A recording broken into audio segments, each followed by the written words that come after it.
Hey, welcome to Electrical Theology, Esoteric Life Coaching. Thank you for showing up.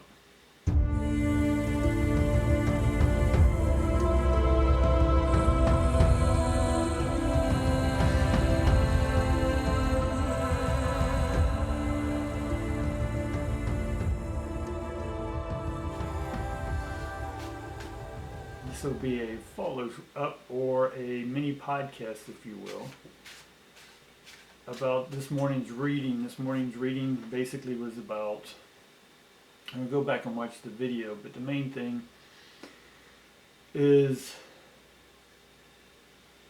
now that you've opened up, right, we cleared away yesterday, we took some rest today, and now we're opening up and we're taking our path with our heart. Now we laid out 21 cards and we read our path. Right? If you want to know what your path is, lay out the cards, right?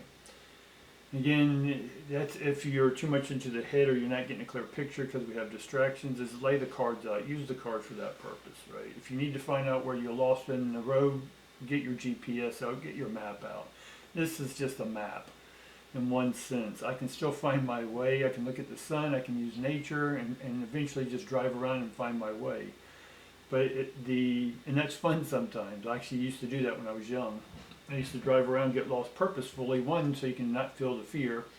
But two, that knew that every small road leads to a major road. Or sometimes it leads to a dead end and you just have to go back. And life is this way sometimes.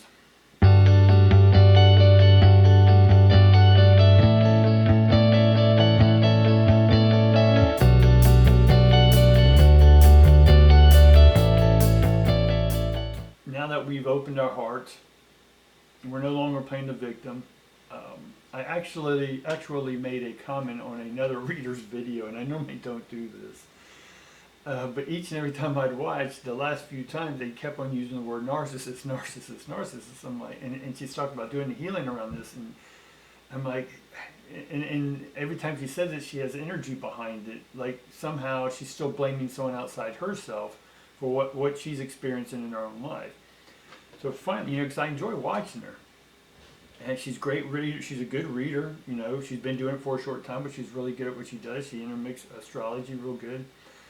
But every episode had something about narcissism. I'm like, so I enjoy watching her, but I don't want to hear it every day. Yes, I can reflect it on myself. We're all narcissists. I accept my narcissism, right? It's my ego. It's fun. I use it for purposeful purposes, right? But I'm aware of it. But I don't look at it as a negative. All my personalities, if you will, we all have 7 personalities. That's why we do things in 7, because we have red personalities, orange personalities, or systems in our body that produce 7 different systems. Just like your car has 7 systems. It doesn't mean it's psychologically messed up, right? But each system has a function. And when those 7 functions can come together, everything works pretty cool. But she kept on using it in her videos, and I'm just like, okay, it's time to, and again, I have a choice. I can quit watching her, but I want to see if she progresses, right? Because part of me and my clients, she's not my client, I'm just for all my clients, the goal was to progress beyond where you're at, right? But if you want to stay the victim, there's not much to do with you. You just have to go to someone who has the patience to be with you while you just cycle around in that victim triangle. So I'm just curious, because I can put up with most of all of what she's reading, but there's like a small percentage that she goes back to this and she focuses on that. I'm like, okay, that's fine, right? But at what point, the more you focus on it, the more you're going to keep drawing it in. For me, it's always about eliminating the labels. And again, this could be a reminder for me. That's why I'm bringing it up, because I'm showing you that I'm okay looking at someone and reflecting something on myself. And to constantly label something, I haven't owned it.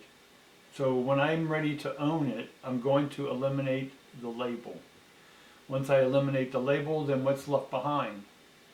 The essence, right? What's the essence? Your feelings. What are your feelings? Energy and motion. How is this motion flowing? Is this a motion you want to flow with? And acknowledge who's emoting these ions or this energy. You are. I am. So part of assisting other readers, and that's the majority of my clients used to be, I was the psychic's psychic, I was the counselor's counselor, I was the empath, whatever word you want to use. Because I've done my work, I look at my stuff, I own my stuff, and then when I see other readers who I think are great are stuck in their stuff, and they don't know what to do, and they come to my seminars or classes or read my books, then they're like, oh, I get it, I'm using the labels, I'm stuck to the label. So for what I'm saying is just part of the process, once we open up, and the reason we were able to open up, one, that we owned our label. We eliminate the label, never use that word again, whatever that label may be, right? But she just seemed to use narcissist a lot. But it can be any label that mainstream society wants to put on you, and then they can once they have the label, they got the syndrome, then legally they can prescribe the drug. It's a racket, right? It's a good money making scheme. And again, I'm not saying I'm against it or for it. It's just a system, and you have free will of choice to be a part of that system, just as you have an emotional attachment to an emotional system that contains labels. Or we can go into the spiritual realm where we begin to dismantle all the labels, all the shells, all the vessels, get rid of those, and then be in touch and flow with the divine frequency. All right?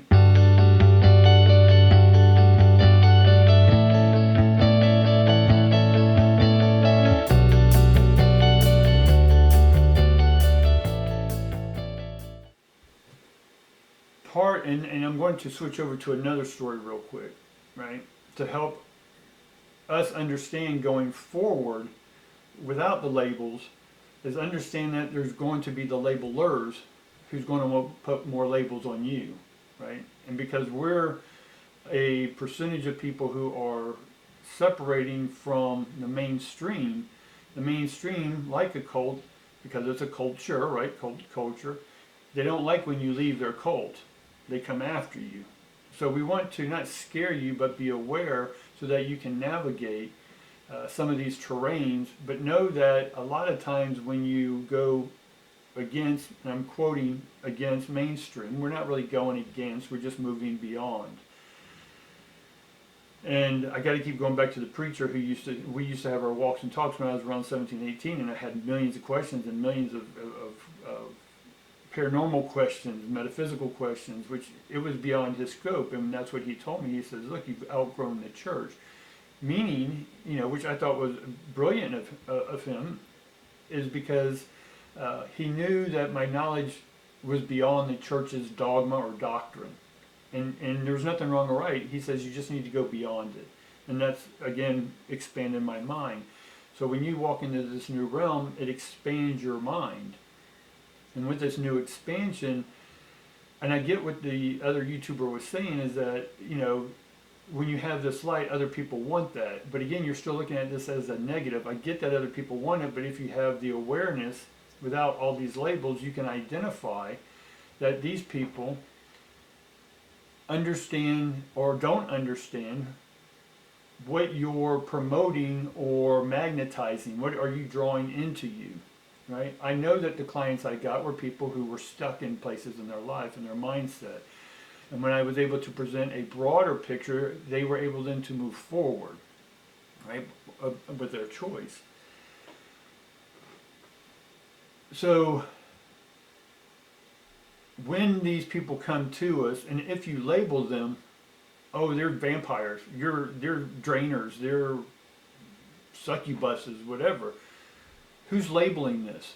If you're giving these people labels, it is because it's still inside you. Not in the same way, but if you're using and you're focusing on these topics, then that's what you're going to draw to you. And if that's what you want to draw to you, that you want to draw vampires into your practice and then help the vampires not be vampires, but vampires are vampires. That's their role, right? And if you're coming across whatever title, we'll just continue using the narcissist one because I want to make the point of every video had this in there for her. And why I finally commented is I like watching her, but I don't want to keep hearing the narcissism, right? I'm like, Move beyond already. Move beyond. Go beyond narcissism. And again, this can be any label anyone's throwing on anyone. Vampires, whatever. Succubus, incubus. There's got a lot of names for them. But if that's who you want to deal with, psychiatrists and psychologists deal with people who have issues. That's their whole job, is to bring these people in because they think they can help them, right? The energy work I do is to bring people who have done a lot of their work, but there's one or two things, labels mainly, that they get stuck on, and they have to move beyond the labels. When you eliminate the labels, you can move beyond through the heart and open up. So now you're living with the heart, not the mind labels. That makes sense? So helping these, so she didn't ask for it. I just, that's what YouTube's about. Leave your comment, your opinion. Again, it's my opinion. But I would love to see her move beyond that, right? I can reflect that. Okay, I'm ready to move beyond my labels, right? What are my labels? Well, it could be I'm not good enough, or it could be, or where we keep saying, oh, I just need to rest more, I need to rest more, or I don't know, I can't see how I'm going to make this happen, or whatever these labels are, right? Even a sentence can be a label. The way you perceive yourself is a label. Right? So we need to dislabel, unlabel, whatever this is. And when you are, you're ready then to receive these people who you recently called labels, but they're not. They're just energy beings looking to find a guide that can help them go beyond the label you're giving them, but also that they may be given themselves because society gave them this label. So there's people who are looking to dislabel or unlabel, and we need really good readers to help people unlabel, right? So that was my point to that, because once you can do that and you move into your new realm with your new heart, your new pulsations, your new energy and motion, then we can sort of understand. And so now I'm just going to throw in a second part and to help you understand the Garden of Eden.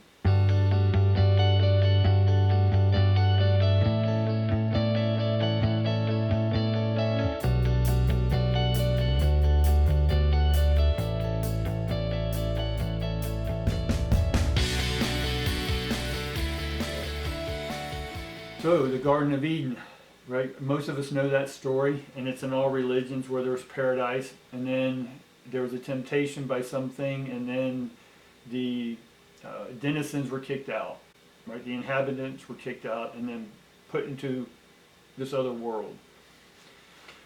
We can use that story because of our differences as galactic neighbors, as astral cities or societies, where we had the wars between Atlanteans and Lemurians, the Atlanteans and Krishnas, the Orions and the Pleiades. I mean, we can go back into these histories of wars because everyone thought their labels or their identification or their superiority should then be that they knew better, that they then can tell everyone else who didn't see it their way and force them to see it their way, right?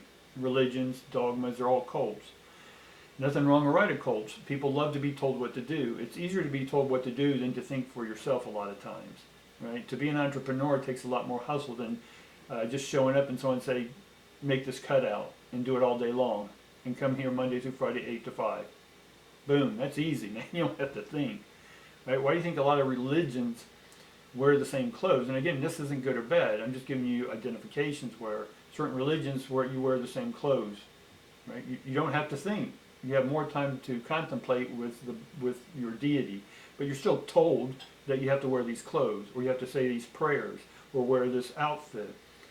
And there's always a hierarchical system within these cults or cultures. Right? Again, not bad or good. We all go through them, right? They're part of our galactic education, right? So I don't see any of them as good or bad. But if you're labeling them as good or bad, then we got to look at the labels. And why are you labeling? Where are you still good or bad? Where are you still shadow or light, right? I'm all these things, but they're not good or bad. They're just energy in motion. Lights on, lights off, lights on, lights off. So it's just a waveform of alternating current. And this is what makes up the quantum field. If you see the back of these cards, I think it's a dodecahedron there, but we're talking about the intermingling of energy within the quantum sphere. And I tapped on this a little bit this morning. But everything is 99.99% of all existence is space, or the quantum field. And then from the quantum field is where energy gets together, and then we can, in our consciousness, create form, or in this reality, physical world. So now back to Adam and Eve. In this story, this symbolized story, this allegory, is us on these spaceships. Some of us are awake, maintaining the ships, maintaining communication, communing with ions, energy, the matrix, the computer algorithms, the AIs, right? This is what's helping us run our ships, but we're the commander of the ships. Yes, the ships pretty much fly themselves, but certain things have to be done through the human's perspective. We won't go deep into that. Point being is that a lot of us are in charge of these millions and hundreds of thousands. It depends on the size of the ship. I know it sounds crazy, but some of y'all this may make sense. And again, fill in some of the blanks. Once you get rid of the labels, we have the labels because it gives us some sort of security or adherence that if we have it, we feel safe. But if we don't, then we're just floating in space. Exactly, you're floating in space, and so you're on these ships. And as you are in your stasis and you're plugged into a artificial life, right, what you're living now in one sense, or view as living, is that you are just in a pod. But when you sort of see the redundancies or the glitches in the matrix, as it said, you start questioning things. When you see the redundancies over and over and over, you start questioning things, right? You become a non-role-playing character into a conscious role-playing. And that's when we get the alert on the machine that says, hey, this person's awakening, which they're literally waking up because their brain waves matched and surpass the simulation of their reality, right? Where they have kids, where they have this and all this. This is a simulated matrix. And so they questioned it, just like Eve questioned, right? Just like Adam questioned. Right? And then eventually they were kicked out of Eden. Well, they weren't kicked out. They just awoke, and so they got out of their dream state. Their simulated, connected to their brain. They woke up from that. And then when you do that, you have the ability then and the wherewithal. And again, you're awakened from the collective unconscious to the collective conscious. You have the ability to question or quest ions from the quantum field and make manifestation happen into the reality field. Hopefully this isn't getting a little too complicated for y'all, but so once the Adam and Eve, they weren't kicked out of paradise, they woke up from paradise, which was a simulation. And from that, they were then able to then walk around the ship, get their bearings back, get strength back, start eating food again, instead of just being piped into IVs. So when they finally got around and walking around the ship, then they were debriefed, or they were debriefed and then briefed again about their next mission. And their next mission was that, look, we're going to now, you've got the training, you've passed all the tests within the simulation, you knew it, you finally figured out that it was a simulation, and so now you're ready that we're now going to put you down on this planet. Right? So they moved from simulation to reality, and now you're put on this planet. Some of you are put on this planet. Some of you are still in a simulation that looks like this planet.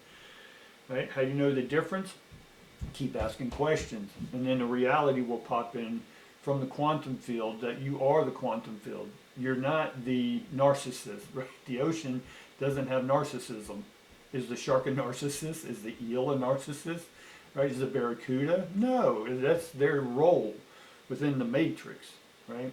And we need these sharks because it helps us observe a process within the animal kingdom, right? In the hierarchical stage, and know that everything has an order, right? But back to that, then from the ship, we're then beamed down or taken to an Earth through a shuttle, and then we start a new civilization on a planet. And then we learn procreation, right? Then we learn to get along with our resources. So we repopulate a planet, right? Because other planets, like we said, they had wars and all. There's overcrowded on these ships, and we're running out of some resources. We can get it from other planets, but when we find a planet that's habitable, Then those who are waking up from their pods, from their dream state by questioning, right, questing ions from the quantum field to then understand that they can manifest their own reality, which they get to do now. They get to be put down on a new planet and manifest their reality by using the resources around them. And they learned how to get the resource by tapping into the source of the AI simulation.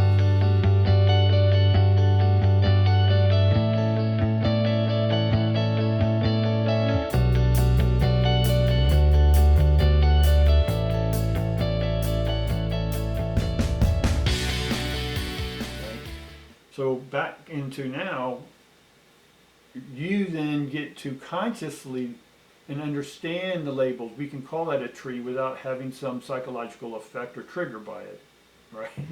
We can label and name things to help identify when we commune and talk with other people, be it telepathic, right, or verbally, whatever shell you're in right now.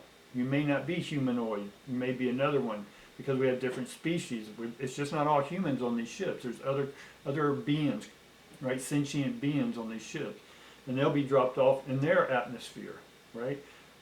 Earth people can only have a certain oxygen, nitrogen, helium, all that good stuff. And other ones need a higher concentrated, more acidic, breathable air.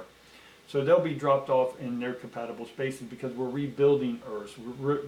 We are rebuilding different planets because the other ones were destroyed, so we're trying to start over again, right? And some planets just have natural cataclysmic eruptions. So that the humanoid and like species continue to exist and life continues to go on is that we don't want to see us all wiped out, so we keep procreating and eventually building a society or societies that have been built where it's no longer hierarchical, it's just energy frequency. And none is more superior, they just learn how to all work together, right? I think that's enough today. So the goal of today was to follow up with the first video. Go back and watch that video if you will. And definitely do me a favor right now. I'm looking at you. Just go in there and hit that like, hit the subscribe button. We are exponentially growing each and every month. So I appreciate you for that. And liking these videos, right? Share these videos with other people if it's making sense to you. Or even if you find this to be a fantastical science fiction story and you thought it was good, share it with somebody. So hopefully you understand that once you eliminate the labels, an unconscious labels that were given to you by other people, is then unlabel yourself, and then you're there with the essence, the underlying unfolding moment of consciousness from the quantum perspective. And therefore you'll be able to manifest. Alright guys? Appreciate you listening to me, appreciate you hanging in with me for this story, and I look forward to seeing you tomorrow. Love each and every one of you.